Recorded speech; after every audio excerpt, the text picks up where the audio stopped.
Assalamualaikum warahmatullahi wabarakatuh. Selamat pagi. Baik, pada kesempatan kali ini kita akan membahas mengenai sejarah perkembangan epidemiologi.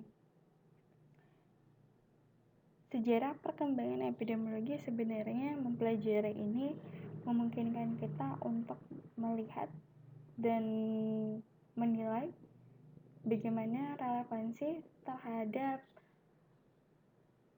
ilmu epidemiologi dalam menjawab permasalahan kesehatan pada masa-masa tertentu. Kemudian, mempelajari sejarah perkembangan epidemiologi memungkinkan untuk kita melihat bagaimana kondisi sosial, kondisi budaya, lingkungan, kondisi politik pada saat itu, kemudian peristiwa-peristiwa yang terjadi pada saat atau zaman itu ikut berkontribusi terhadap perkembangan epidemiologi. Jadi sebenarnya kalau kita melihat perkembangan epidemiologi itu seringkali itu merefleksikan bagaimana keadaan sosial, bagaimana keadaan ekonomi, bagaimana keadaan budaya ataupun politik pada saat itu. Sebenarnya kalau kita berbicara mengenai ilmu epidemiologi, maka ilmu epidemiologi itu bukanlah ilmu yang baru ya. Sebenarnya ini adalah ilmu yang sangat lama, yang sangat tua maksud saya, bahkan sebelum perkembangan kedokteran klinis, yaitu sekitar beberapa abad sebelum Hippocrates, orang sudah mulai untuk melakukan kegiatan-kegiatan pencegahan terhadap epidemi penyakit. Misalnya saja di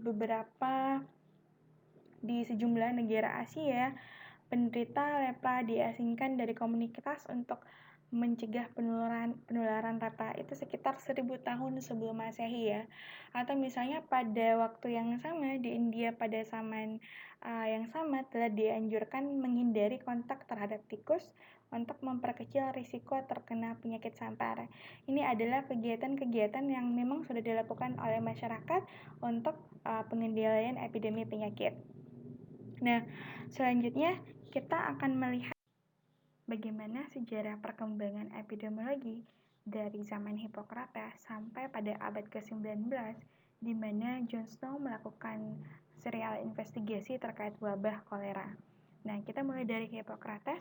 Hippocrates dikenal sebagai bapak kedokteran modern. Nah, dalam karyanya On Air, Water and Places, Hippocrates menegaskan peran penting iklim, sifat udara, angin, kualitas udara, dan kualitas air bagi kesehatan. Jadi, ini menjadi cikal bakal konsep kausalitas yang kita hubungkan dengan faktor lingkungan. Bagaimana faktor lingkungan itu berpengaruh terhadap kesehatan atau bagaimana faktor lingkungan itu dapat mempengaruhi seseorang untuk menjadi sakit misalnya. Nah, kemudian selanjutnya adalah pada abad ke-17 ya, pada masa John Brown. Dia merupakan pionir epidemiologi dan demografi.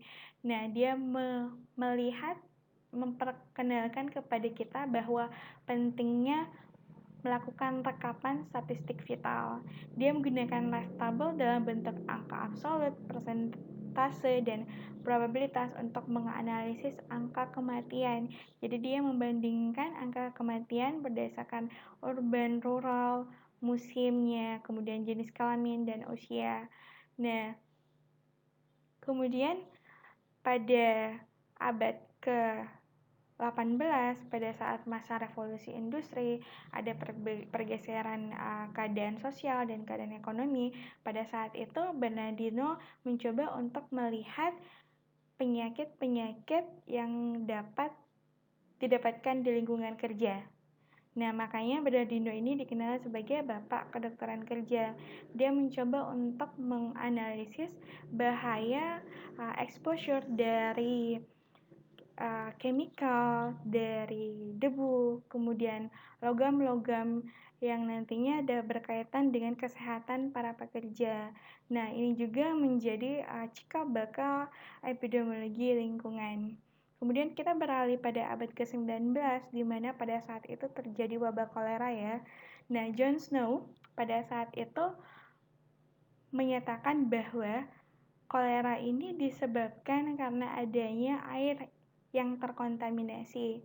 Oleh karena itu, dia melakukan serial investigasi terhadap sumber air pada saat itu di London. Dia membandingkan angka kematian kolera berdasarkan region, kemudian berdasarkan water supply. Karena pada saat itu ada dua perusahaan yang menjadi pensupplier untuk air ke rumah-rumah warga. Nah, ini adalah Snow Ecological Analysis. Jadi dia mencoba untuk membandingkan antara orang-orang yang membandingkan kematian pada daerah regional yang dimana dia mendapatkan pasokan air dari Southward Water Company, kemudian Lambeth Water Connecticut, kemudian Mixed Service. Nah, jadi dia membaginya menjadi 3 bagian. Ternyata mereka yang first 12 distrik teratas yang menggunakan air dari Southward Water Company itu angka kematian di daerah itu sangat tinggi. Kemudian dibandingkan semakin ke bawah di last 3 subdistrik yang merupakan dia mengambil airnya dari Lambeth Water Connecticut ini, ternyata tidak ada angka kematian. Nah, ini adalah salah satu bentuk ecological study melihat bagaimana perbandingan angka kematian itu kalau kita bandingkan berdasarkan regionnya ya. Oke. Nah, selanjutnya kita membahas dulu definisi epidemiologi. Walaupun kemarin kita udah membahas sedikit ya, tapi hari ini kita coba untuk mereview kembali. Nah, studi epidemiologi adalah studi yang mempelajari distribusi dan determinan dari satu penyakit dan keadaan kesehatan pada populasi serta penerapannya untuk pengendalian masalah-masalah kesehatan. Jadi ada 3 kata kunci di sini. Ada distribusi, ada determinan, dan aplikasi penerapan dari studi epidemiologi itu sendiri. Nah, kalau kita berbicara membahas mengenai distribusi dalam ilmu epidemiologi, maka kita membahas distribusi berdasarkan orang, waktu, dan tempat. Kita mencoba untuk mendeskripsikan pola kejadian suatu penyakit ataupun masalah kesehatan yang ada di populasi berdasarkan orang, waktu, dan tempat. Apakah ada variasi distribusi antara ketiga faktor ini? Kemudian yang selanjutnya adalah determinan. Kalau kita determinan berarti kita mencoba untuk mengkaji kausa penyebab suatu penyakit. Seperti yang kita ketahui bahwa kausa ataupun penyebab yang menyebabkan efeknya itu berupa penyakit, itu tidak berdiri sendiri. Ada akumulasi ataupun interaksi dari beberapa macam faktor kemudian nantinya menyebabkan orang menjadi sakit. Nah, hal inilah yang kita coba untuk kaji dalam ilmu epidemiologi. Kemudian bagaimana penerapan dari ilmu ini tadi untuk melakukan pengendalian masalah-masalah kesehatan yang ada di populasi. Oke, nah selanjutnya kesehatan lingkungan. Kesehatan lingkungan adalah ilmu yang mempelajari hubungan interaksi antara kelompok penduduk dan segala perubahan komponen lingkungan yang diduga dapat menimbulkan gangguan kesehatan dan upaya untuk penanggulangan dan pencegahannya. Nah, sedangkan berdasarkan PP nomor 60 tahun 2014, kesehatan lingkungan adalah upaya pencegahan penyakit dan atau gangguan kesehatan dari faktor risiko lingkungan. Faktor risiko lingkungan ini kita lihat dari aspek fisik, kimia, biologi maupun sosial.